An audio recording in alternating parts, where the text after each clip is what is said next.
Howdy, folks. Happy Tuesday. It is overcast, cold in Buffalo. Looking Same here. forward to the weekend where they say it's going to get up to the 50s. You know, And then all 60s next week. I've never been more anxious for warm weather in my life. Just like to get out and walk. But it wasn't a bad winter. It's just we're just sick of it. That's all. Right. No, it's just it's being shut in for the okay. Previously in the winters, I'm going up to Toronto. I'm covering the games. I'm getting out with my friends, going to dinner. There was none of that because of everything that's gone on, and it's understandable and whatever. But now, because you can do things outdoors and the weather is not going to be as much of a factor and people are getting vaccinated. I mean, I've never looked more forward to a summer in my life than I have this summer. But anyway, all right, Zach will be joining us in a minute. Russ, start us off with the pre-show. Well, I would have to say people have been watching this show because now we talked about Ilya Kovalchuk's house and what maybe he sold it, maybe he didn't. And now I got a listing for another celebrity house. So it's in my email and it's for one Derek Jeter.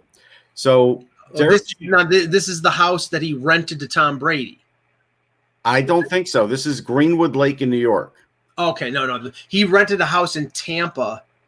That apparently he had when he was with the Yankees. Right. Yeah, this isn't that. Yeah, he rented it to Tom Brady last year. Okay, go ahead. This is the Derek Jeter family castle. Okay. So he's lowered the price. He's lopped off $1 million on it. So instead of $14.75 million, it's a bargain at $12.75 million. You got $12.5 million or so hanging around. Anyhow, here's what the house has. So it's 50 miles out of New York, just so in case you wonder, and a lot of people have been traveling to and from there. Yeah, I don't care. Babe Ruth, they mentioned, blah, blah, blah. But here's what it has. 12,590 square feet of living space. So 12,590 feet. Imagine that. That's probably like That's 10 times the size of a normal ranch. Yeah. Between the main and guest castles. They actually are castles, Mike. I have a picture. The Jeter compound includes 4 indoor kitchens, 1 outside kitchen, and an extra large infinity-edged pool. Of course, you have to have the infinity pool. Living areas include 6 bedrooms, 7 full bedrooms, and 5.5 baths. A great room, 4 kitchens, multiple stone fireplaces, including one on the terrace, in the den, game room, sunroom, a formal dining room, office, gym, and family room with a bar. The turret, I'm not sure what that is, opens out to a windows walk, which is duplicated on the guest home, providing beautiful lake and wood views. These are extensive gardens, a Statue of Liberty replica, and a 4-car garage. This effing guy has a Statue of Liberty replica. Like, he's the king of New York. But he's not anymore because he's selling it for New York. This tells because he lives in Miami now. That's but again, this was his New York identity, and now he's a Miami guy. It's okay. It's not his identity. He's a Yankee. He's always going to be a Yankee. But if he moved to Florida, he owns partially owns the Marlins. He lives down there. And take the Statue of Liberty with you. Why are you leaving it there? Maybe, hey, you never know. That might be the one cherry on top of the sundae that gets the house sold. That's a bunch of baloney, Mike. Don't stick up for your former Yankees. The castle sold. Don't stick up for your former Yankees who may never show up for Old Timers Day. Don't do it. Well, hey. Wait, you have no answer to that. No, I defend Derek Jeter. He's one of the greatest Yankees ever. Will he show up to Old Timers Day, Mike? I don't think so because he's owner of the Marlins. He hasn't shown up yet. I don't know whether he'll do now. He's sort of getting screwed because of the Hall of Fame ceremony this year. Yeah, there would be about 30,000 Yankee fans. Yeah, no question. Town, and it's going to be like a private remote ceremony. It's gonna be terrible. But no, he can't do it from the Jeter Castle because he's selling it. No, they can't do it. They can't play an Old Timers game there either. I don't know. Maybe they can. It sounds like they might have enough room. Let me add this because this might be more appropriate for Off the Post at the end of Off the Post because we always talk about food takes. Yep. And maybe we can bring it up there too because I just noticed this because in going shopping yesterday I pick up a number of things and like anybody I like Pop-Tarts. Yeah, me too. Pop-Tarts can be eaten a number of different ways, but most people either put it in the toaster and toast them, or like me, they just pull them out of the box, open up the foil, and eat them. Right. On the box, they had, here's your instructions for toasting it. Mm-hmm. Here are your instructions for, you don't need any instructions to just eat it. No, you just want to eat it. Just eat it. But then they had frozen Pop-Tarts. You throw the Pop-Tart in the freezer, they say, for 20 minutes, and then you eat it. You open it up and eat it. Now, did you do that? I did it just to see what it was like, and it was like, no. Yeah, I'll be honest. I can eat a Pop-Tart plain, but really the joy of the Pop-Tart is putting it in a toaster and burning the roof of your mouth or your tongue with the hot jelly. But it's with the molten jelly. There you go. But it's still worth it. If you don't do that, you're not living. Like, that's, to me, that's the way it is. But I will also tell you, in this house, we're divided because I used to only eat the frosted ones. Right. And my better half likes the plain ones. And I have to be honest, I'm kind of getting used to the plain ones now, but they're harder to find. It's much harder to find the plain ones than the toasted ones. So there's like one store, maybe two, that I could get the plain ones at once in a while. And I'll tell you, and this is ultimate minutia.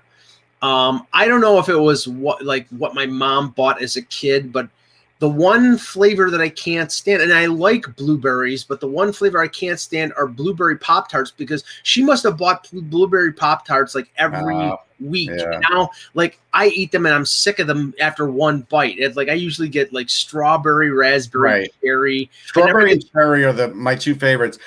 Oddly enough, I don't eat strawberries like in real life, but I don't mind strawberry jelly if it doesn't have too many of the what I would call the spits in them. Yeah.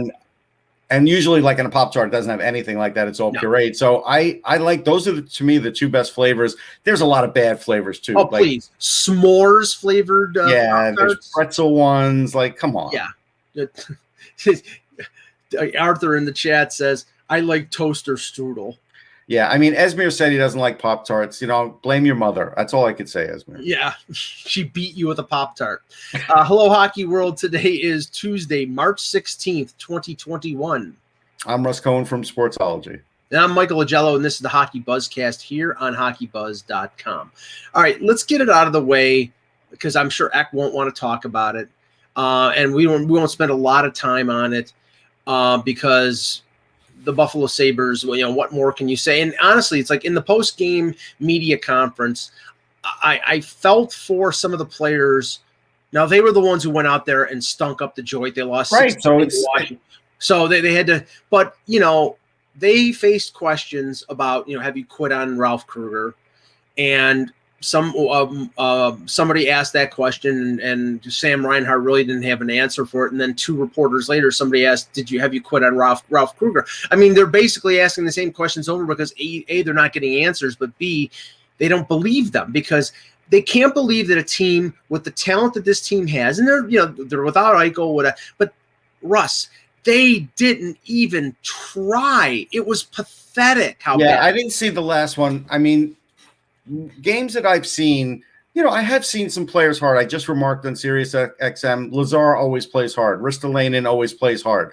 There are some players I'm seeing, but then I mentioned the time Taylor Hall was just sitting at center ice during the 3-on-3, waiting for the play to go his other way. And I said they do take periods off. There's times they can have a good period. I've seen them have good periods, and then they can't follow it up. So clearly, not everybody is playing their best, and that is worrisome. And there's only so much the coach can do. So right now, the coach is kind of like a dead man walking, and, this is where we're at. And, the players are going to have to answer to that, because they haven't had to answer to the fans just yet, but that day is coming, right? Well, yeah, if anybody in the right mind would pay to go see that, they're going to go, Mike. They will. But this is the thing. Ralph Kruger, after the game, he says, "Well, I thought we played better in the second period." The second period that they gave up 3 goals in. Oh, you could have given up 5, Mike. Oh my God, it's a low bar. It is really, really bad. There really is no accountability for the organization, and it's ugly. And the highlights of the night, and then we'll move on. The highlights of the night were after it was 3, I learned this morning listening to WGR radio. After the third goal, because I was checking in and out of this game because it was so bad. After the third goal, the red light, they couldn't get the red light to go off, or it went off intermittently during play going on. And Rick Jenneret noticed that the light was going on, and he mentioned it, and Rob Ray said, it's just getting ready for the next goal. And like, I mean, he said it much more humorous and more snarky than that, but that's the mentality right now. It's everybody's just waiting for the next shoe to drop. And then Paul Hamilton said that the Washington goalie yesterday should have been charged a ticket and for a COVID test because he was like a somebody who was a spectator because he wasn't facing any shots. So and goalies don't like that either, by the way. Goalies would rather face shots. Yes. Yeah. And Washington clearly, called the dogs off in the third period when they're up 6-0. It was more like they just didn't want to get anybody hurt. Well, except Ovi did tie Esposito, though, I saw. What's that? Ovi did tie Esposito, though. Oh, yes, he did. His the sixth goal was goal number 717. And it's funny because Phil Esposito loses all of his records in Buffalo. If you remember, Gretzky broke the goal, the most goals in the NHL at the Odd, and the Esposito was there to pass the torch, so to speak. Yeah. And now Esposito gets passed by Ovechkin in Buffalo. So I'm sure not great memories for Espo in Buffalo. Why don't we answer this? Because the interesting thing was, go ahead. I'm going to answer the draft one in a minute.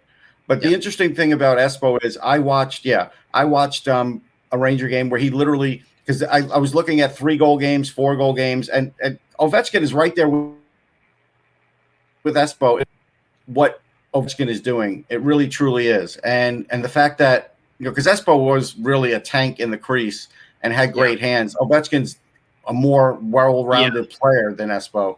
We know that. But I watched the game where Espo scored 3 goals, I think 2 when the goalie was out, to bring the Rangers back like in 79 from a game that there were at least 3 goals out on. So I saw one of those 3-goal ones, and it was amazing how he could do it. Like, I was, as a kid, I wasn't a kid, I was like 16, but I was pretty impressed. Okay. Yeah, he was Esposito was really strong around the net. I mean, he's probably scored 85 to 90% of his goals within 10 feet. Well, good luck moving him out, right? I mean, even in those days with the tough defensemen they had, good luck moving them out. All right, who are the top 5? I'm not giving you the top 5, but I'll give you 3 of my top 5. Owen Power, who's with Michigan.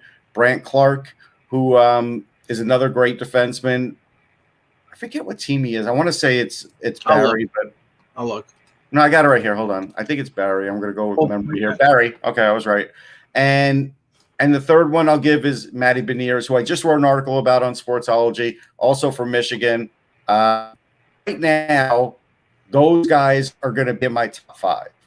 I do have an early list that I haven't published because it is too early, and I have some tournaments coming up where I could actually see some players live, and so I don't want to put too much out there until then. But here's an interesting thing, because you said Barry, and obviously the OHL hasn't played. Clark has been playing in Slovakia for Novi Zamki Mekran. Yeah. So that's a professional league in Slovakia. Yeah. Instead of sitting dormant, which probably is a very good thing for him to do, because it is.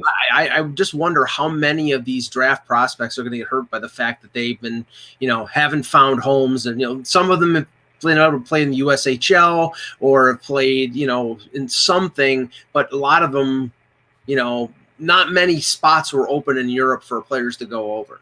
Yeah, it's just, it's one of those things where he's, I don't even look at the point total and worry about it. The fact that he's skating and doing everything, that's all you really need to know, because he is playing against men, and who knows what the officiating's like, and who knows what they can get away with as far as refereeing. So, And the interesting thing is that right now the KHL playoffs are going on.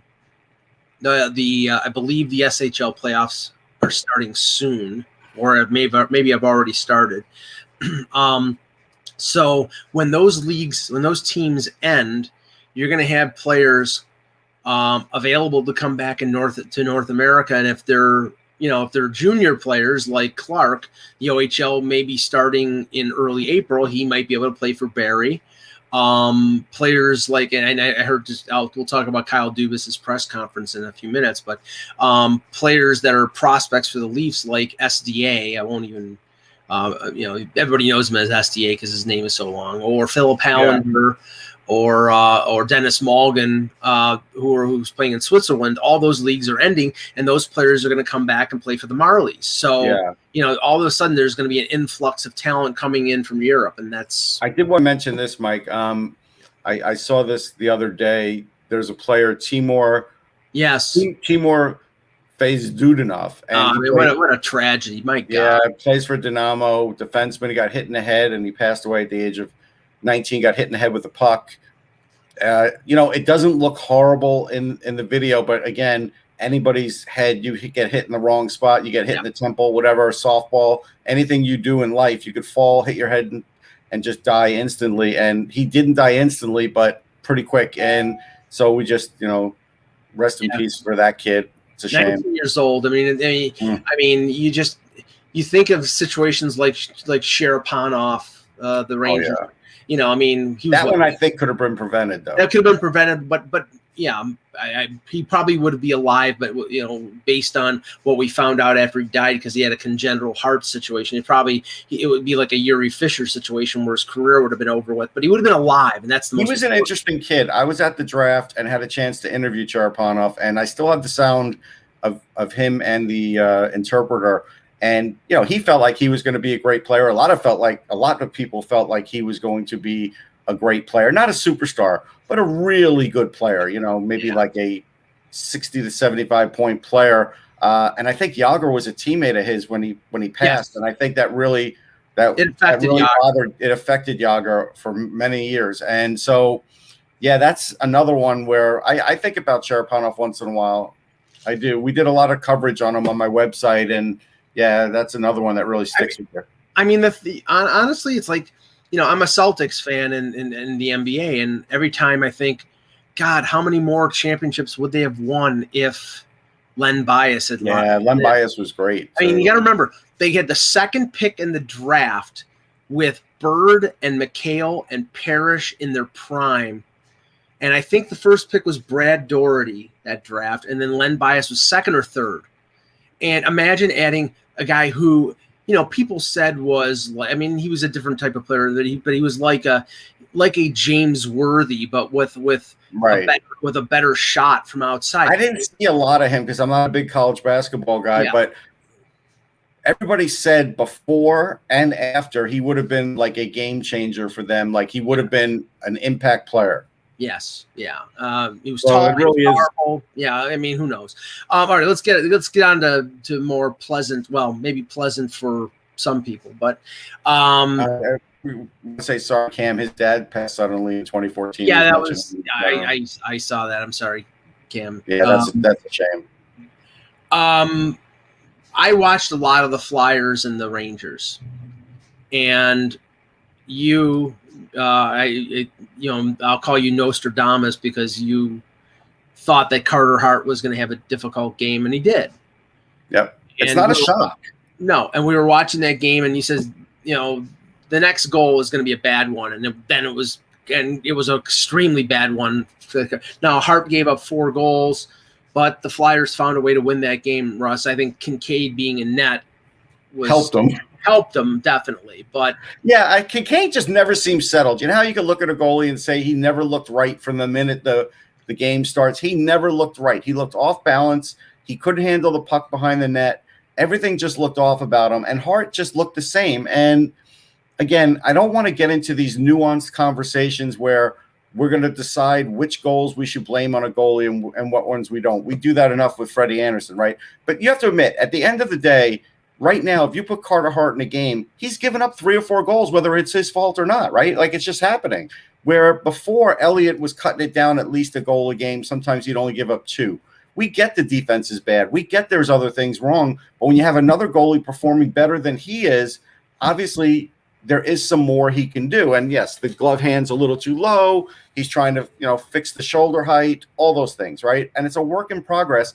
And I'm telling you, Vigneault mishandled the situation. He did, because if you noticed, with Elliott taking a day off, all of a sudden Alex Lyon was the backup last night. Did you happen to notice that? I didn't, but I'm not surprised. But he was. But why wasn't he the backup when he told Hart he could have 2 days off? He should have been. The answer is he should have been, because you brought him into that other game. More goals went in. That didn't help his confidence. He didn't look confident last night, but he did finally make a big save on Kreider, which could have turned the game.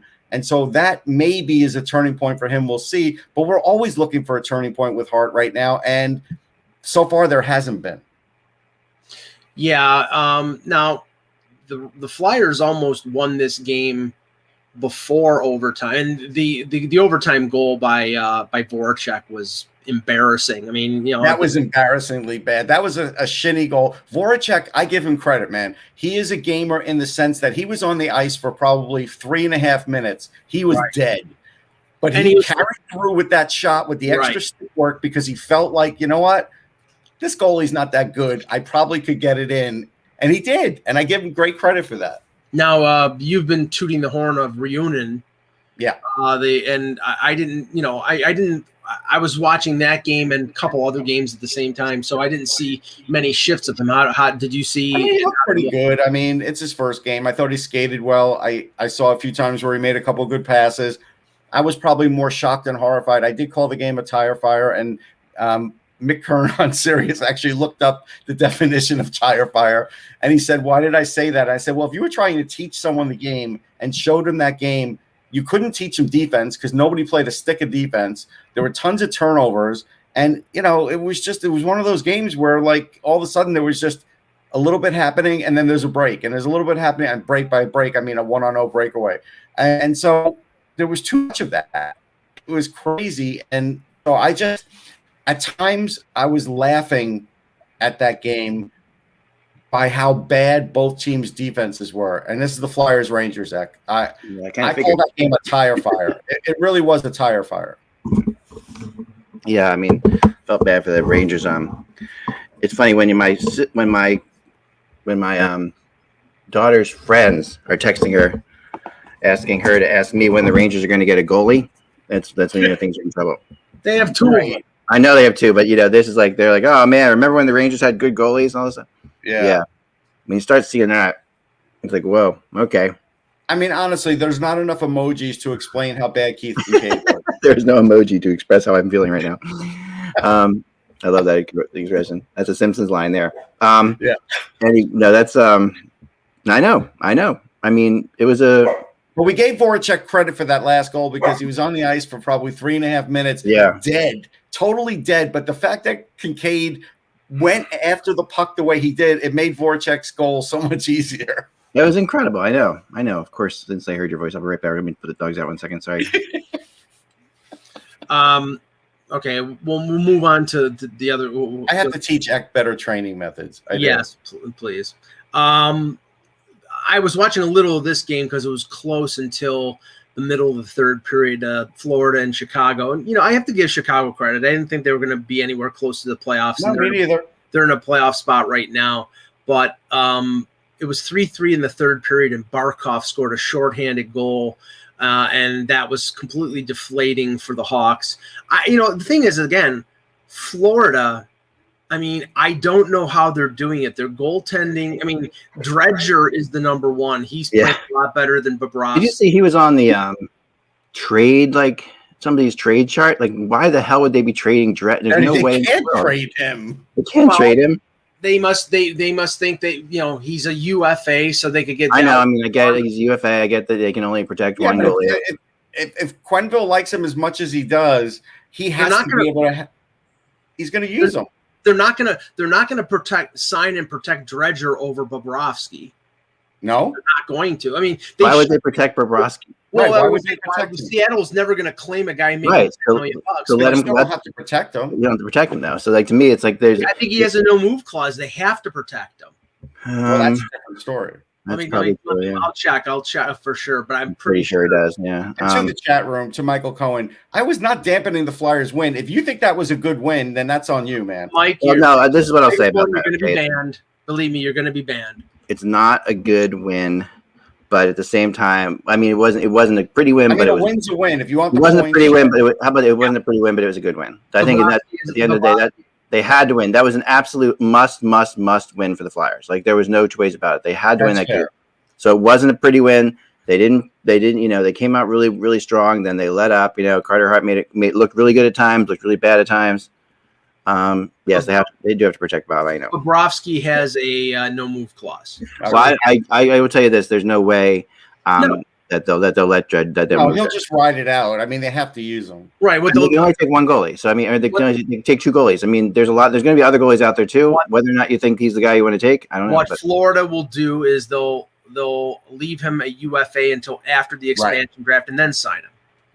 Right, and that way he can stay there if he wants to come back. If he wants, but he's a UFA, so I mean, he could actually. He's only 26 years old. He could be a really good picker for somebody. I mean, he's a good goalie. Spencer Knight decides he's going to turn pro. That's the thing, right? And that changes everything for Dredger. Yeah, I mean, Spencer Knight is their goalie of the future, no questions asked. So, I mean, Dredger's been really, really good.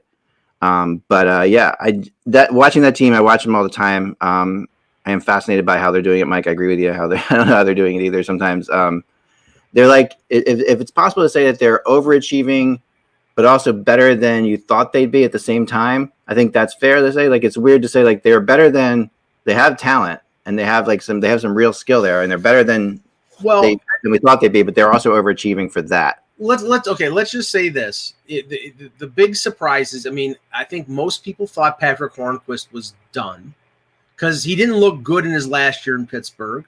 He's got 23 points right now. Yeah. I've followed Carter Verhaeghe since he was with the Niagara Ice Dogs. He was a third-round pick of the Leafs. He was traded to the Islanders with four other prospects for Michael Grabner in a dump deal. He's been with four NHL teams. He won a cup with Tampa last year. He signed a 1-year, $1 million contract this year. He's got 11 goals. Well, this is the thing. It's been unbelievable for him. It really has. It's fantastic. What they've done is they've kind of like jumped on the the expansion, kind of what Vegas did. That's what they're doing. And Russ, the biggest surprise in terms of offense, because he was never much of an offensive player on the blue line, and we heard Mackenzie Weegar's name mentioned in potential trade talks and things of that nature.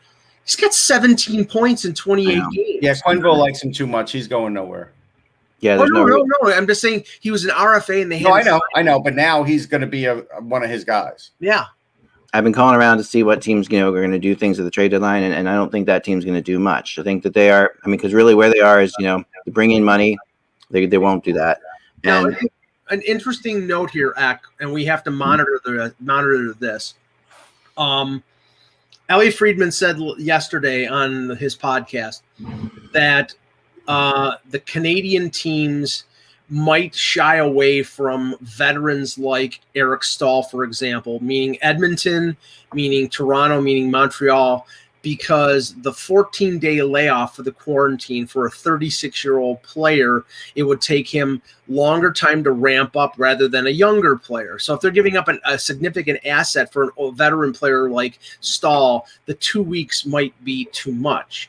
Now, I was on a conference call with Kyle Dubas about an hour ago, and I asked him whether the quarantine would be a factor because he intimated that, he would like to make a deal sooner rather than later because of the quarantine. But all the reports are coming out now that the 7 Canadian teams have petitioned the Canadian government for the quarantine to be reduced to 7 days. But Dubas is operating as if it's going to be 14 days until he's told. He has to. Right? He has to. Yeah. So that probably means that if the Leafs are going to make a deal, that it's going to be sooner rather than right up against the deadline. So sometimes the best deals, Mike, are the ones that aren't made. Yeah. Well, they're going to make a deal, Ross. I know, but maybe getting Stahl isn't the answer anyhow, and they will get a younger player, and that may be better for them. Yeah, maybe. I'd rather have Lawson Krause than Stahl if they could. Well, see, I would love them to have Lawson Krause because I do think that they need more more physicality. And Lawson Krause has killed penalties for Arizona, and the Leafs could use him on the penalty kill. But it sounds like Dubas is going for a top 9 forward, and Krause is not that. I as somebody, like, I don't think a Michael Granlund is a good fit, but there are other options out there in terms of a top 9 forward. So we'll see. Okay. Yeah. I think, going back to Florida for a second and finishing my thought on that, they have, they're not going to probably make any major moves. They might tweak a little bit here or there, but like a guy like Sami Vatanen, who I'm worried about today, who of course, is also quickly approaching, Hockey Buzz Hall of Fame status as far as trade rumors go. Well, I mean, it's logical that Vatanen's going to be moved because he's got a $2 million salary. Yeah. He went back to Jersey after he was traded by Carolina. If New Jersey retains salary, he's a $1 million defenseman, and he's a good defenseman. So he's really good defensively. He's having a horrible year as far as like he's got 2 points all year. I mean, which is astonishing. He's only played 15 games. He was hurt for a while there, but he's healthy now. And he had a point the other night, so maybe he picks it up a little bit now. But I think that that's the kind of player you can see them going after. But I'm not giving up too much for Vatanen because a couple of years have not been good. Well, no, I don't think you are, but I think Vatanen's a guy that could become very interesting. That could be the guy the Flyers turn to. You know what I mean? That's the kind of player they could end up getting if they can't pull off the big move. Right. You got to remember with Vatanen though, he was in Finland. He signed late. Mm-hmm. He was in quarantine. He got off to a slow start, and he's never really gained momentum. So, but the thing about him is he is very, very smart. Like, he's a very smart defenseman. Yeah. And he's smart defensively. He would help a lot of teams. Sure. On the road today, Montreal, I know, has serious interest in him. That's a good pickup for them if they get him. That could help with Ben Sherratt for the time being. Yes and no. I mean, the one thing, and not to get too left-right here, but Sherratt is the LD pairing with Weber, and Vatanen is primarily a right defenseman. Here's the funny thing about Vatanen. At this point in his career, he is a better shot blocker than he is a point getter. Yeah, he is. Yes. Yeah, he is. Yeah. Let me just answer this question quickly, and we can move off the Leaf stuff. Nashville media is speculating to get Rasmus Sandin for Granlund. Dream, the impossible dream, not a friggin' chance. He's a rental for one thing. Second of all, Sandin is probably their top prospect in the organization. Will probably be in their top 4 within 2 years. They're not trading Rasmus Sandin. No, he's not going anywhere. Not happening. We are the typical a month away from the trade deadline where everybody thinks they can get something for nothing. Sure. And when I talk to people, it's like amazing. Like I told you yesterday, the Flyers thinking that they can get Ekholm for Gostisbehere in a pick. Like that's just then talk to Predators and like, no, we want the Predators want like Patrick or Farabee and a first round draft pick. It's like those. It's like everybody is like so far apart right now.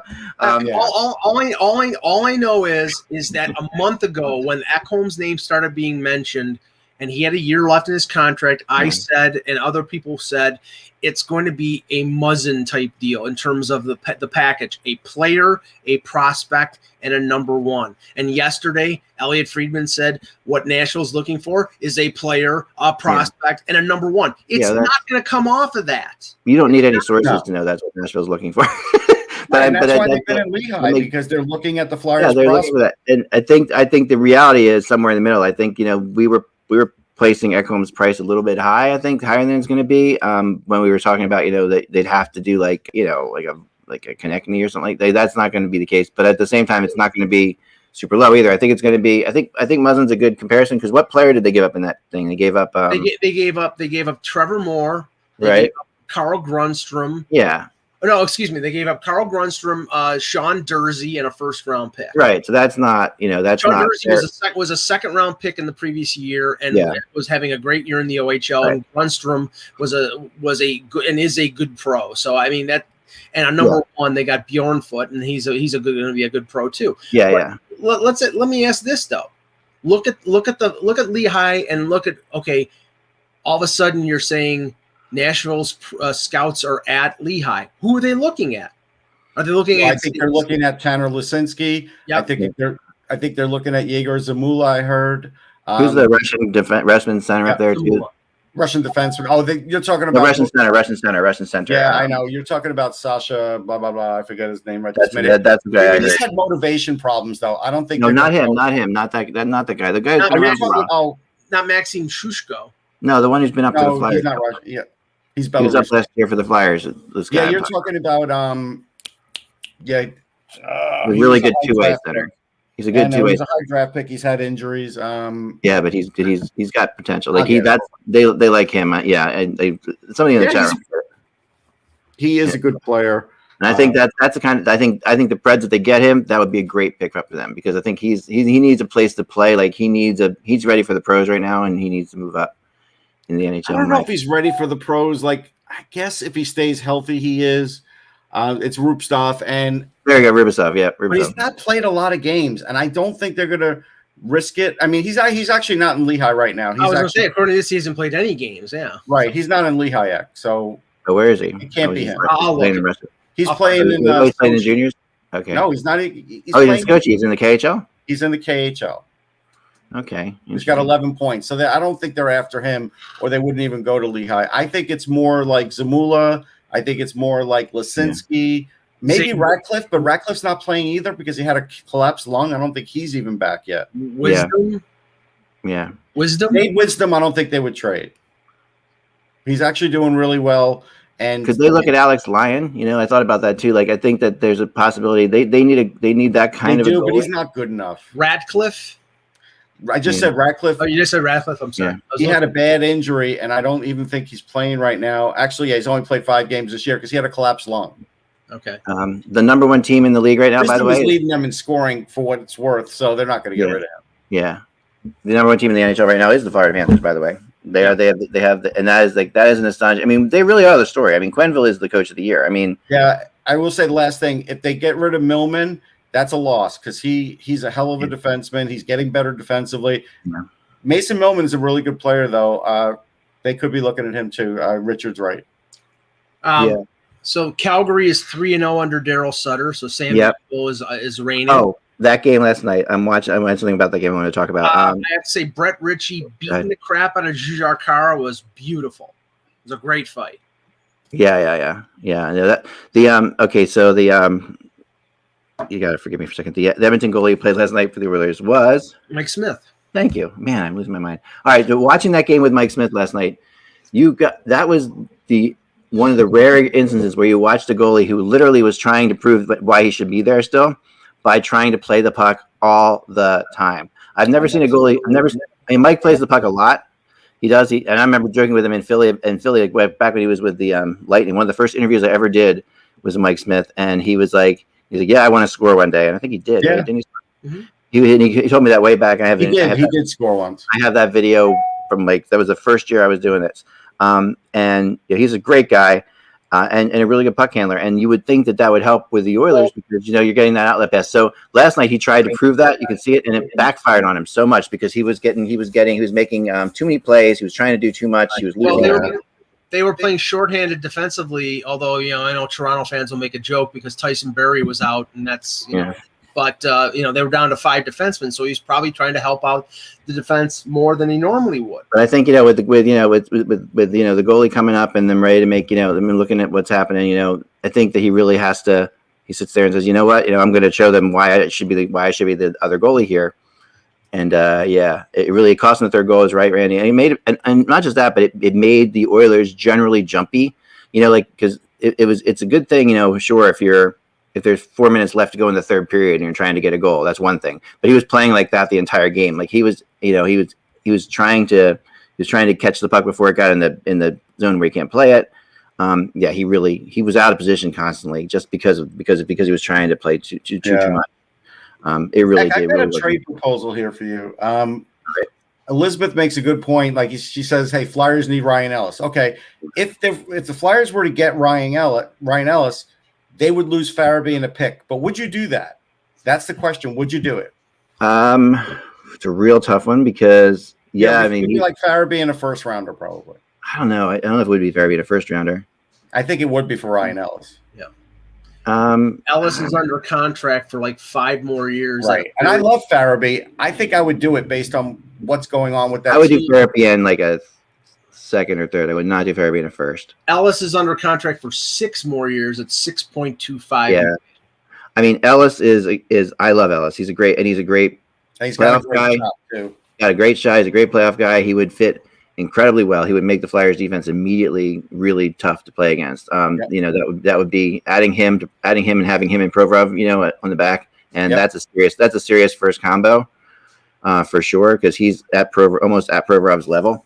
Yeah. So I think that he's not quite there, but he's close. So that would be something. That would be.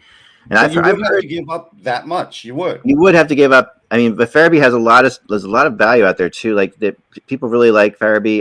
Look, I think he's a second liner, and I think he's a 65-point guy. But again, this is the price of if you want a defenseman to really have. Because again, if the Flyers, let's just say they get their 1-year plug, if they get the 1-year plug to fill in for Niskanen, there still is nobody that's going to step up on this team. Myers and Sanheim are still not ready to be on the first pairing even next year. And there's nobody in the minors you could bring up. And Cam York is not ready to be on the first pairing in any NHL team. Even if he were to make it, you wouldn't put him on pairing. So there's still a gap of 2 or 3 years for anybody to really be mature enough to do it. And that's why an Ellis would be really good, actually. Yeah.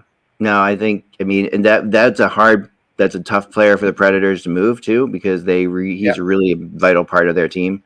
But again, they're going to have so many defensemen. At some point, they may have to move somebody like that to get the offense that they need.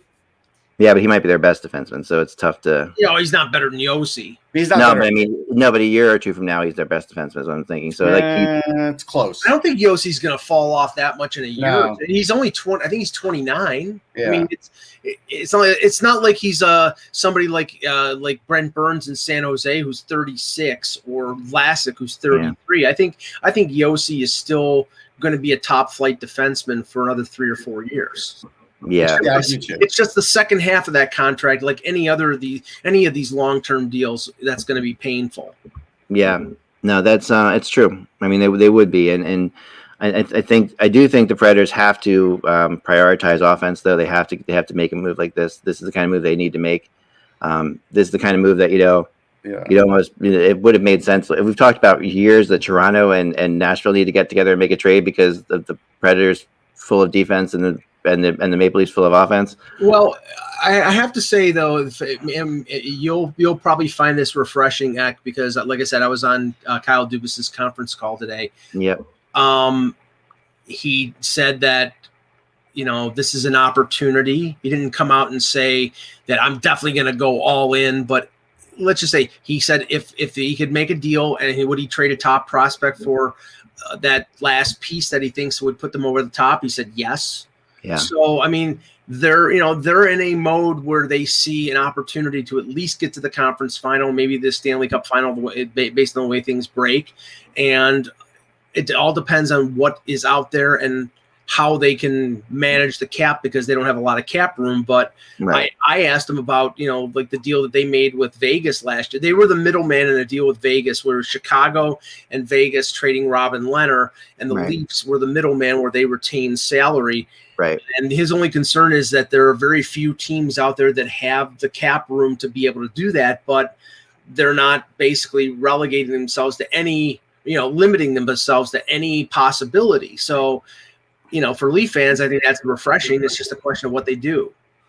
Yeah, I agree. There's going to be a lot of it is amazing how quiet it is right now with trade rumors. I have to say, I was expecting, because of what's going on, I was expecting something a lot bigger right now, and nothing is happening really right now. Honestly, it's hard because I think a lot of teams, even the Rangers now, because they've gotten close. Like I said, if they're within 6 points, they're going to act like they're still in it too, especially with getting players back. So a lot of teams are still in that mode where they're not sure yet. They're going to wait till the end of the month for sure. Yeah, I think so too, and I think that's just the reality of everything that's going on right now. It's not hard to gain in these standings. You win 3 in a row against the right team, and you're back in it. You are right back in it. All right, so last night the Buffalo Sabres we have to talk about briefly. Yep. Well, We opened the show with it, but you didn't get your word. Okay, I didn't hear it. Okay, so yeah, you can talk. I mean, the one I won't get in. We won't get in. We'll move on. No, then. we were brief on it, but go ahead. No, all I have to say is, there's just like, I don't know how you come out of that game not firing the coach again. I really am like. Well, especially because I was on the conference call, and it was rather heated with a couple of the players, not like acrimonious, but basically asking if they'd quit on the coach, and Kyle Poso had a fairly well thought out statement where Sam Reinhart really had no answer for the media, and Kruger was like, "Oh, we'll just turn the page and we're going to go on in New Jersey and we're going to do this." And it's like, dude, you're the worst team in the league by leaps and bounds. And, and he asked him whether, they were asking him whether there's still buy-in from the players. And he said, yes. And they're like, oh, where's the evidence of it? Because your team basically laid down and took it from the Capitals yesterday. There was no effort whatsoever. Yeah, no, there wasn't. There was a crazy stat I saw put out there by someone that, if every Sabres goal was worth 2 instead of 1, Buffalo would still be 5 games under 500 in their last 17 games. It was in 151 minutes. This is what Ralph Kruger reminds me of, and this isn't being disrespectful to him. I think what he reminds me of coming out in these pros games is a used car salesman who's got one car to sell on the lot. And, there's not much you could do. It's like, if there's one car to sell and you come in and you're not interested, you're not buying it, right? And there's nothing he can do. There literally is nothing he can do. He can't save the season. He can't really make it much worse. And so, everybody's just going through the motions. It's terrible, except for some players. There are some that still play hard. Yeah. No, I agree with that. Let's see what else. Now, Elliot Friedman confirmed just minutes ago that there will not be any deferral of the draft, meaning moving it. I mean, there were unsubstantiated reports, but now it's saying. Yeah, we didn't think that was happening. Yeah, so the draft will be, I think, was it July 22nd and 3rd? 23rd and 24th. 23rd, 24th. Yeah, that sounds right. Yeah, no, that's I think that was absolutely what we expected, at this point. Yeah, and I still think I'm holding out hope that it might be somewhere. I'm still holding out hope. Yeah, I am too. I think I hope so. I'd like to go someplace for the draft. I mean, clearly it would be in the U.S. I think we all agree on that. Probably would be a lot easier for sure. Yeah. Yeah. There's no question about that. We have a lot of hot teams right now in the NHL. That's the interesting thing I was looking at. We have 3 teams who are. Well, actually, the one last thing, since you mentioned the Sabres are playing your New Jersey Devils. They both lost 11 in a row. Somebody has to win tonight. Well, yeah, that's a game. It's 11 in a row for New Jersey at home. Oh, okay. Right. Not 11 in a row. But that's worse. That's worse. The Sabres have lost 11 in a row. Okay. The Devils have lost 11 in a row at home, so they definitely don't like the home cooking. No. It's very disappointing. Yeah, I mean, the Becky's injury is killing next time. Give the team a chance. I know. That honestly is not. It's not only appropriate. It's absolutely true that when I pick the Devils do well, they do horribly. When I pick horribly, they do well. That is the one team that you could absolutely. That should tell you something. I obviously do not have a feel for the New Jersey Devils anymore. Yeah, I'm not sure anybody does. To be fair. No, I know. Watching Calgary last night and watching Montreal last night a little bit. And different games obviously, but I think Calgary's catching Montreal. I really do. I feel like they're a better team. I just feel like they're a better team. At the moment they are. I don't know if they're still going to be in the end. This is a weird stretch for Montreal, and it's I think it's hard. I'm not going to be the hot take guy for who's going to catch who right now because there's a lot of hockey left. I will leave it alone. I'll be the hot take guy right now because let's see, that team. There's a team that has 36 points in 31 games. Calgary has 31 points in 29 games. Montreal has 33 points in 28 games. The team with 36 points is the Edmonton Oilers. They will miss the playoffs. They are the best team in the NHL in the last 15 games. You know that, Mike, right? I don't care. The playoffs. I mean, they're hot as hell. I mean, with their goaltending, they will miss the playoffs. If they don't add a goaltender, they're going to miss the playoffs. You can tell Mike's point. Mike, we do remember that they added a goalie already, right? He just hasn't played yet. Yeah, but not a good one. A backup. He's a good one. He's not a good one. Okay, but there is nothing you could say, Eck, about the Oilers that would ever turn Mike around. It's impossible. Yeah, I know they're better in the last 15 games than Maple are. Russ, how many times do they have to go to the well and put Draisaitl with McDavid to turn things around? And every time they go back to Draisaitl as the second line center and McDavid as the first line center, they can't score. Alex Stalock is coming. That's all I have to say. Okay. He's coming, and it's not a curse that they can do that, Mike. I mean, they can do that. Is not the worst thing in the world. I mean, you sit there and say that's a horrible. How many times they have to do it? They have those two players. They are allowed to do that. That's like something that they can. You're putting all your eggs in one basket. Yeah, but when they do it and it works, you're going to keep doing it. It's not like you're going to sit there and it's just amazing, man. It's really incredible.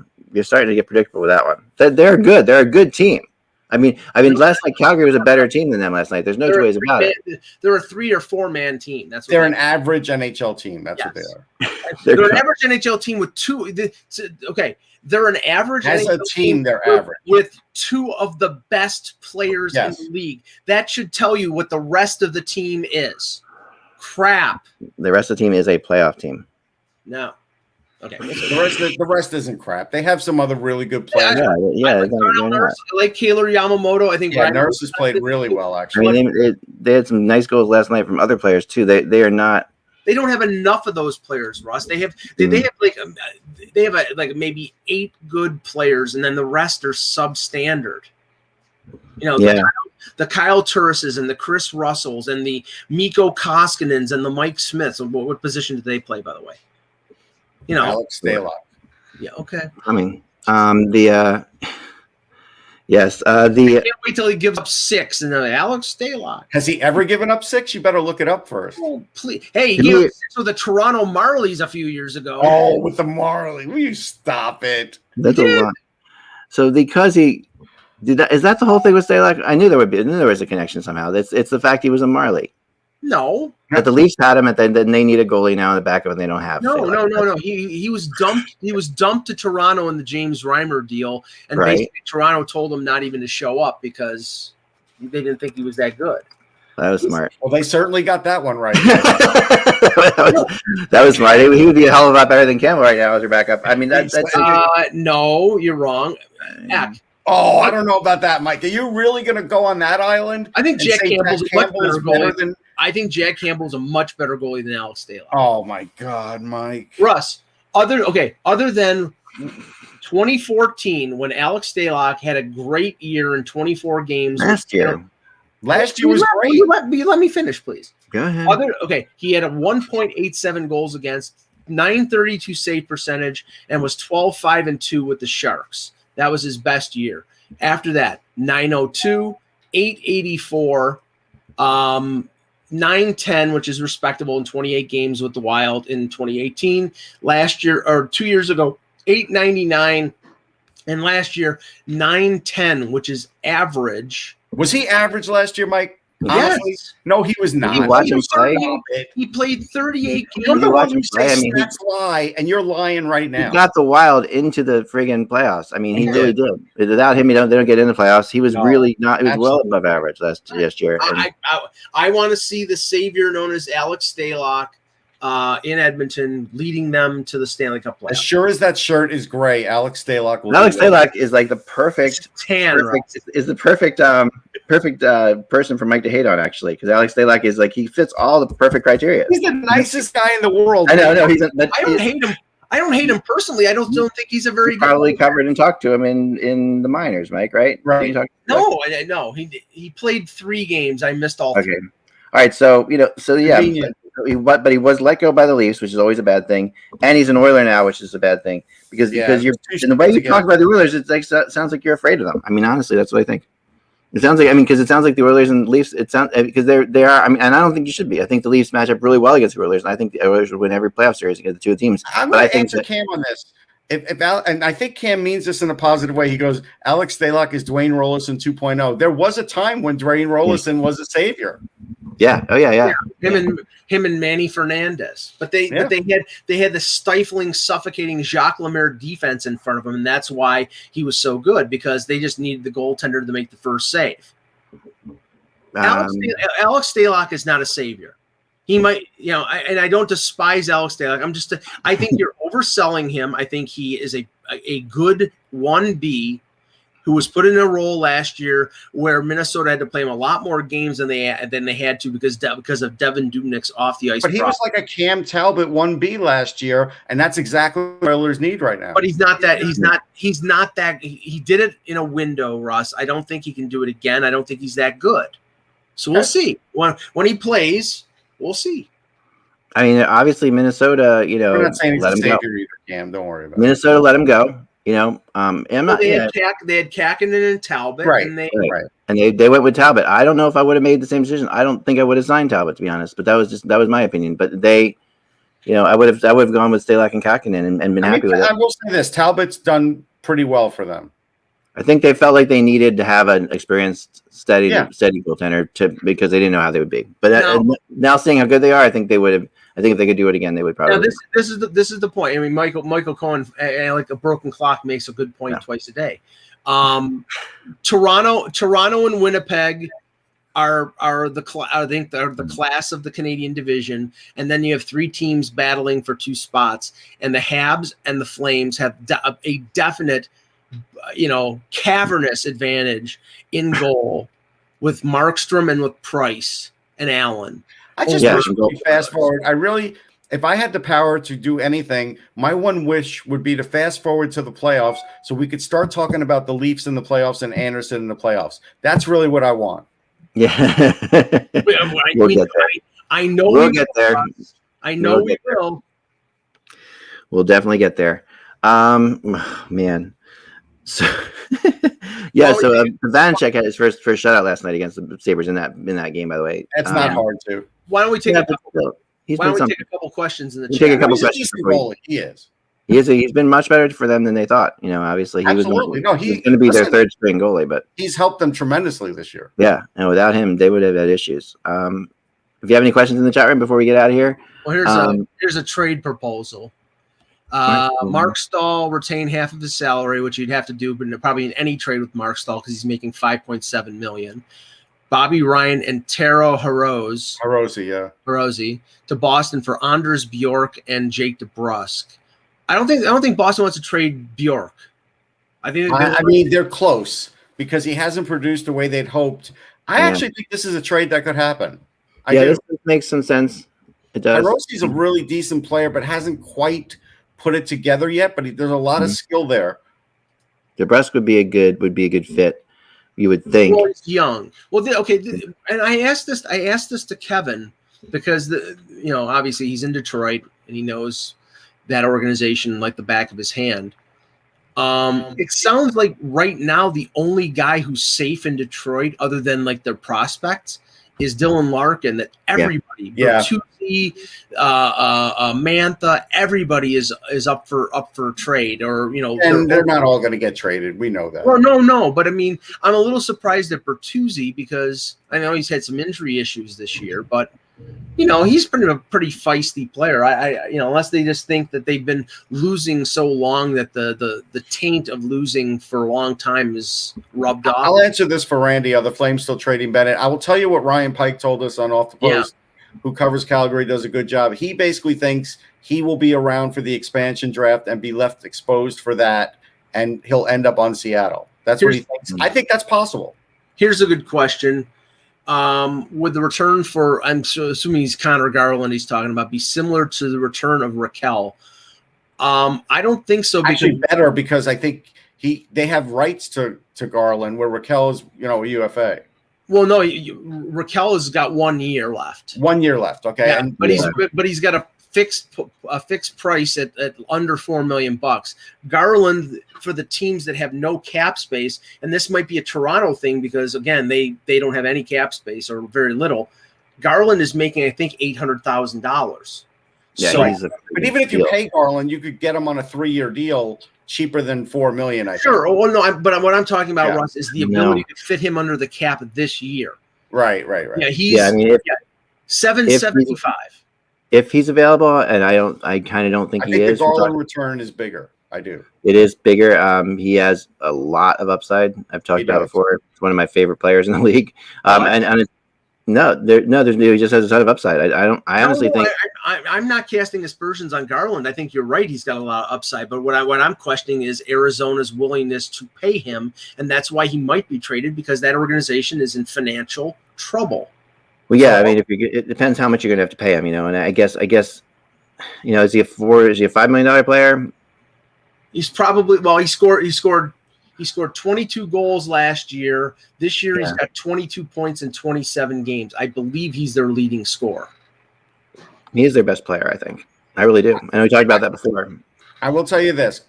They could give Golashek a try, but Lou is still going to make a trade. He is not going to bring a guy in from the KHL and hope for the best. He's not going to do that, not with this team. Yeah, and Golyshev is a guy who a lot of people talked about in terms of it being a draft pick a few years ago. He's like 5'9" and he's 5'9", yes. Yeah, 5'9", like 160 pounds. He's, maybe he can make it in the NHL because I mean he's got a lot of speed. I haven't really tracked him that much. He does have speed. Yeah, but the size problem, 5'7", 187. So he's a fire plug. He's Nathan Gerbe. Yeah, with speed and skill. But he's scored every year with Katerinberg in the KHL.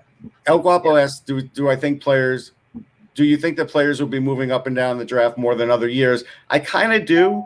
I do think because this draft, there's going to be a lot of teams that want to get into the top 20 because it does drop off pretty good after that. So I think if you get into the top 20, then you're getting what you want. If you get into the top 10, then you're getting into some really good players. There's a couple of different levels. It's going to be very hard to get into the top 5 though. So I don't think you'll see much action for that. Yeah, So go ahead. I think so too. Just based on the fact I think what you're going to see this year without the ability to watch these guys as much as normal at all. I think you're going to have teams that are just in love with certain players, and you're going to have that you're going to have different teams are going to be like and kind of work it out. I think you'll see some of this stuff kind of worked out ahead of time to a degree. Like teams that I want this guy, you want that guy. We'll figure teams will talk to each other and figure that out because. Just the only way to really do it this year is that you have to there's certain players. I think it does increase the stock in players. This might sound bizarre, but in players with lineages, like players who are the kids of other players, stock gets a little bit higher when you in right now because you can trust them maybe a little bit more. If you don't get to see them, you start to think okay. But they definitely always get a little bit of a bump. There's no question about it. Okay, last one here, Anthony. Honestly, I don't see how. No. I don't see how San Jose ever digs themselves out of their. You've got Carlson, who is not the Carlson of old, making as the highest paid defenseman in the NHL with another 6 years at 11.5. Brent Burns is 36 years old. He's got 4 more years at 8. Yeah. You got Vlasic at 5 more years at 7. Yeah. And then you got Couture and Kane, and we know about the Kane bankruptcy situation. But the whole thing is you've got 4 players over 30 making $8 million or $7 million or more.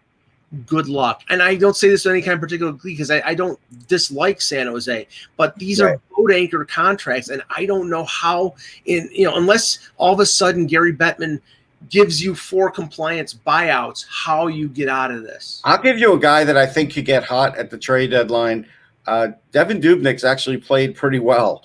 And he's a UFA, and he's got a modified no trade, so they'll get a list from him. Right. I could see Dubnyk helping the team. I can. Yeah, I would agree with that. If they retain 50%, he'd be a $1 million goal. Hey, even though that's – hey, Edmonton, even though you had him once in the past. I mean, it could be him too, yeah. If he's back to the way he was when he was in Minnesota, that's a number 1. Not over Alex. They beat him out last year.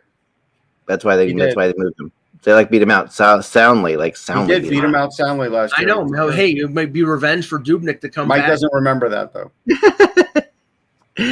All right. That's all the time we have for that. Remember, without the buzz, it is just hockey. We will be back again tomorrow. Talk